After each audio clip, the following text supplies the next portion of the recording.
then just a second follow-up on your statement about the Holocaust statement. Last night, the Republican Jewish Coalition called it an unfortunate omission that the White House did not acknowledge the Jewish people or anti-Semitism explicitly. It was President Bush did mention anti-Semitism. So, I think can you explain why you decided to depart from bipartisan tradition of two presidents? It's not.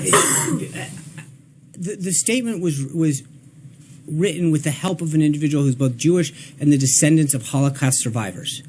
To suggest that remembering the Holocaust and acknowledging all of the people, Jewish, gypsies, priests, disabled, gays, and lesbians, I mean, it is pathetic that people are picking on a statement. I remember we issued a statement at Christmas time calling Christ the King, and many of the reporters that are in this room and otherwise started wondering whether we're referring to the King as the president-elect. Do you know how offensive that was to Christians? I mean, the idea that you're nitpicking a statement that sought to remember this tragic event that occurred and the people who died in it is just ridiculous. I think he acknowledged the suffering that existed and wants to make sure that it's enshrined in the American people's memory so that something like this never, ever happens again.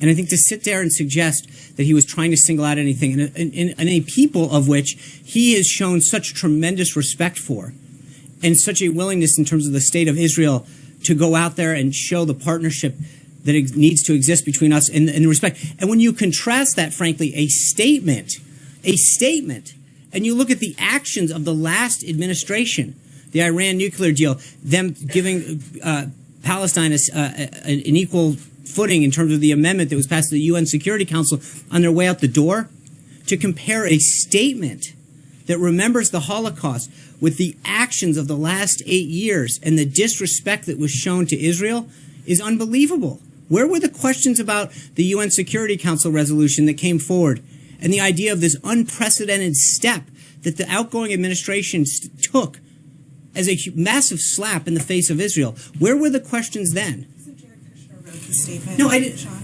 Did I say that? No. You mentioned that. I know what I said. I didn't say Jared's name. It was No, I'm not. But I'm just saying. No, I'm not getting into who wrote it. But he has several members of the Jewish faith on his senior staff, and to suggest that it was an omission of anything else is kind of ridiculous. Sean, there's